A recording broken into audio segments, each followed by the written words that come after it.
Politique. Nous sommes avec Philippe Benhassaya, présent au second tour de l'élection législative partielle sur la 11e circonscription des Yvelines. Philippe Benhassaya, tout d'abord, quid de l'abstention, puisqu'il y a eu environ 11 000 votants sur 67 000 inscrits, c'est-à-dire à peu près 83% d'abstention.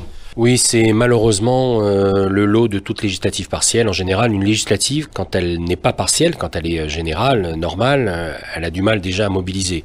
Alors vous imaginez une législative partielle, c'est très compliqué, à une période où en plus on n'a pas eu trop de chance. C'était la rentrée scolaire, le Tour de France dans certaines villes, les journées du patrimoine, enfin bon, la crise sanitaire, une campagne électorale express en 3 semaines avec masque et distanciation et gestes barrières qui ne facilite pas une campagne électorale. Donc j'ai presque envie de dire, par provocation, que les 17 ou les 18% de participation sont un miracle, compte tenu du contexte. Le second tour s'est orienté vers un duel gauche-droite. Nous n'avions plus l'habitude. Oui, on revient très probablement à un duel classique, conventionnel, entre la droite et la gauche dans la 11e circonscription. C'est dû à plusieurs choses. D'abord, l'épisode malheureux sur la 11e circonscription, de la nomination d'un député ministre et l'empêchement d'un suppléant de monter à l'Assemblée nationale pour les problèmes judiciaires qu'il a rencontrés. Le fait qu'on a eu peut-être pendant des années, depuis 2017, avec la Macronie, des députés hors sol, pas du tout élus de terrain. C'est dû à plusieurs choses. C'est également dû au non-cumul des mandats, qui fait qu'aujourd'hui, les députés ont peu d'ancrage locaux, et puis aussi à cette théorie un peu du en même temps macronien, c'est-à-dire un peu de terrain, un peu à l'Assemblée, pas trop ancré dans les territoires, un peu ancré dans les territoires.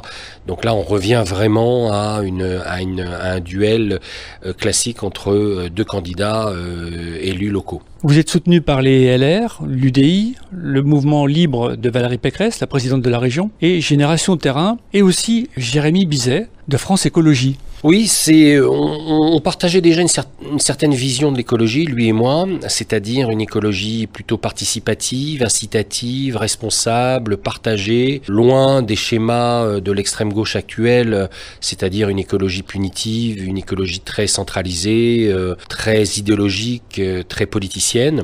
Et c'est pour cette raison qu'il me rejoint. Il partage avec moi cette idée que l'écologie et l'environnement est une thématique qui doit rassembler. Droite, gauche, centre, ce n'est pas une thématique politicienne pour accéder au pouvoir, comme ça peut l'être à gauche. C'est une thématique partagée par les élus locaux. Chacun, dans son coin, fait son programme écologique. Je le fais ici à Bois d'Arcy, sans que forcément je remette en cause la société libérale, bourgeoise, capitaliste, comme on peut l'entendre à l'extrême gauche écologique. La 5G, c'est un sujet dont on entend beaucoup parler en ce moment. Et si vous êtes élu député, c'est sans doute un sujet sur lequel vous devrez débattre. Quel est votre positionnement ? On est très en retard déjà au niveau européen, c'est-à-dire beaucoup de pays européens sont déjà rentrés dans la 5G, l'Espagne, l'Italie, l'Allemagne et bien d'autres pays. Et nous, comme d'habitude, on multiplie les retards et les absences sur ce sujet. C'est dommage. Hier, par exemple, je débattais avec ma concurrente socialiste qui était pas forcément favorable à la 5G, qui était favorable à un débat sur la 5G. Moi, je lui dis une chose et qu'elle n'a pas pu peut-être probablement percevoir, c'est que la 5G, d'abord ça aide les entreprises, le développement économique, ça permet peut-être de favoriser le télétravail, et dans ce cas-là, c'est aussi une grande réussite écologique, puisque en restant à la maison, on pollue moins, on prend moins sa voiture, on invente de nouvelles façons de travailler sans se déplacer, et je ne comprends pas que la gauche, sur ce sujet, ne puisse pas soutenir la 5G comme moi je la soutiens, parce que c'est à la fois un sujet écologique, c'est à la fois un sujet d'attractivité du territoire, et c'est à la fois un sujet du développement économique. Donc je la soutiens. Bien sûr, il faut faire les études, il faut voir si c'est pas dangereux, mais ça, je ne suis pas un spécialiste de la 5G, je fais confiance à nos scientifiques pour voir si tout va bien, mais je pense qu'il faut entrer dans cet univers de la 5G pour favoriser à la fois l'environnement et à la fois nos entreprises. Le candidat En Marche n'a donné aucune consigne de vote pour le second tour, vous le regrettez ? Oui, bon, je comprends, ça n'a pas été facile pour lui, il passe derrière un épisode malheureux dans la 11e circonscription survenu dans son propre parti, je l'ai dit tout à l'heure, un député qui devient ministre et puis un suppléant mis en examen, ça n'a pas été évident. Je comprends l'aigreur, je comprends tout ça, mais il n'est pas propriétaire des voix des électeurs En Marche. Il y a des électeurs En Marche plutôt de gauche et des électeurs En Marche plutôt de droite. On verra dimanche. Moi, j'ai plutôt des retours positifs sur son électorat.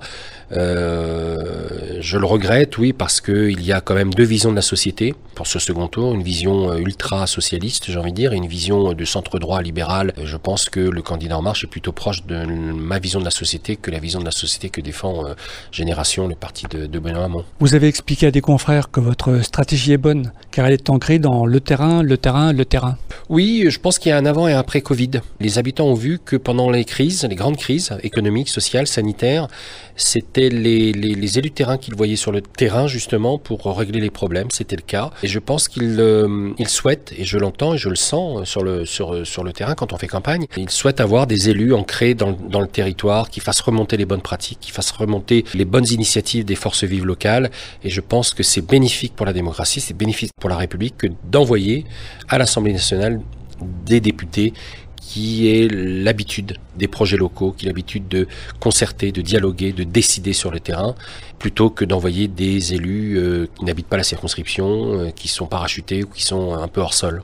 Philippe Benhassaya, qui vous présentait donc au second tour de cette élection législative partielle sur la 11e circonscription, le 27 septembre à venir. Merci. Merci à vous. Pour ce second tour de scrutin, Sandrine Grandgambe de Génération se présente également.